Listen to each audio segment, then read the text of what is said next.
so excited for the Lakers to win this game. Mr. T, are you not? Well, I do like playoff basketball games, Achilles. But you would go for the Lakers. Don't tell me you're cheering for the Spurs. Yes, actually, I am. Look, it must be getting close. My favorite commercial is on.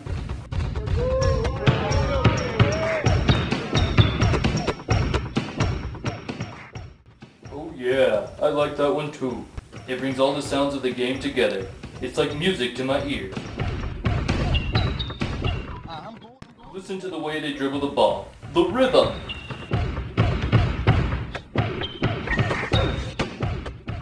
It's like a musical canon, except in sports form.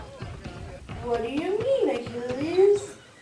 Well, the concept behind a canon is that a canon is based on a single theme that is played against itself. This is done by having copies of a theme played by the various participating voices. In the case of basketball, the game begins with the dribbling of the ball, and there is only one ball on the court. Therefore, the ball is the main theme. The copies and voices are the players in the game. How exactly do all the players come in if it's just one single theme? For a canon to work, it needs to play multiple roles. In the game of basketball, the players have to play different roles too, like offense and defense, and they need to work together. The complexity occurs once the game begins because the players are not all equal. I think I'm getting it. So the variations on the theme come into play as the game progresses, because the players on the court change and the way they play also changes.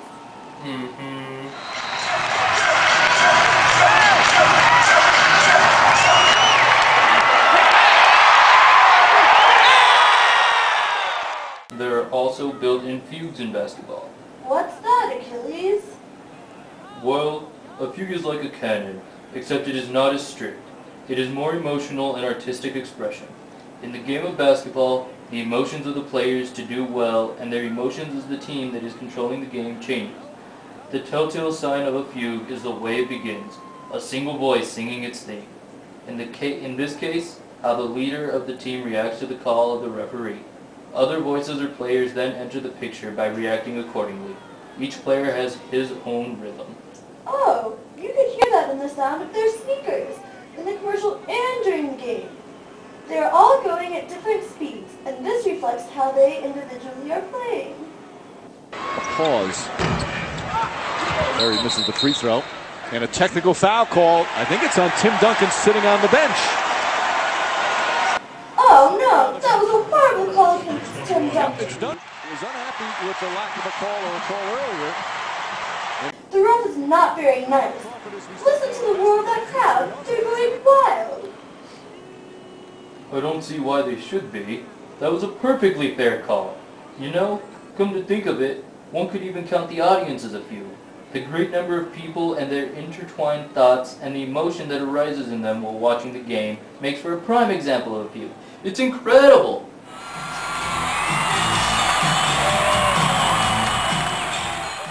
The game of basketball is so beautiful. It's my favorite art form. I agree, Mr. T. A well-played game of basketball is beautiful. But what do you mean by art form? In art, there are patterns that you can see, right, Achilles? I suppose.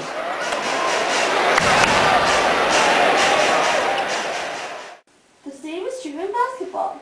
One way of looking at it is as a bunch of set patterns, or plays. The plays create patterns that are recognizable to the fans and teams.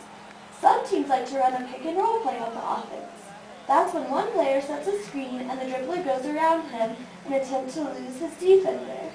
Oh, well then, I know of other art forms that one can see on the court. Take the players' colors and designs of clothing, for example.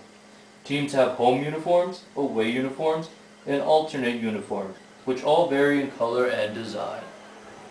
One other thing I can think of is the flashiness of the moves of the NBA players. Meaning? In the NBA, the players perform stunts that aren't really necessary, but are appealing to the crowd. Look, the halftime show is on. Apparently they are doing a dunk contest.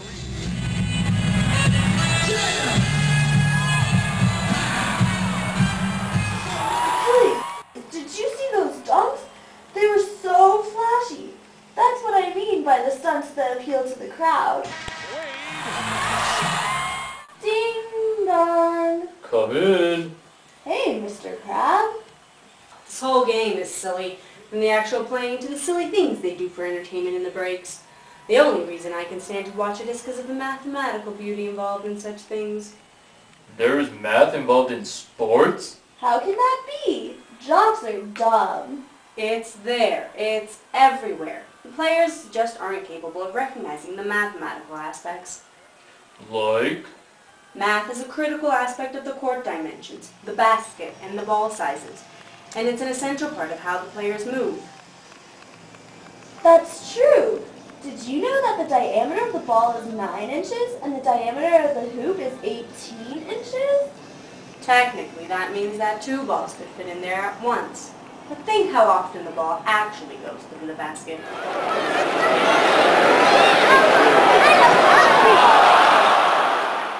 It doesn't happen every time. That's when another mathematical aspect comes in. Think of the angle the ball is shot in and the parabola that is required to make it. The further back you are on the court, you have to have a greater arc or parabola to increase the chances of the ball going into the basket. Okay, so what does the size of the court have anything to do with this? The size of the court is set and therefore has a limit. Everything inside it has to be proportional. Also, when the defense is in a full court press, the cuts the person with the ball makes and the cuts his teammates make toward the ball are very important. They don't go in the right angle, the defense will get in their way, and the offense will never make it down the court. Exactly. On smaller courts, this is harder because you don't have as much space to work with.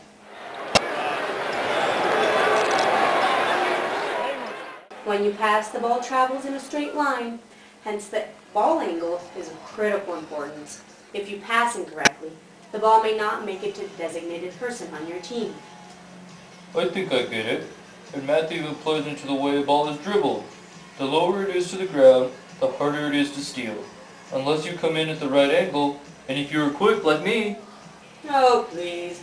Don't start on one of your self-praising rants, Achilles. We are right about the dribbling. Also, think about the height and size of the person dribbling the ball. A shorter player is already lower to the ground. Therefore, it is usually easier for them to keep the dribbled ball low to the ground. A taller person, on the other hand, has an easier time shooting, since he does not have to worry about shooting over others' heads and arms. All right, we continue now. Bryant drives and misses a dunk, but Oh no! I can't believe he missed that shot. It was so easy. Well, if he had had the proper angle. Yeah, but missing a dunk? Kobe, what were you thinking? Yes, the Spurs won! Did you hear the excitement of the crowd? Now that's music to my ears. Woo! Circle round.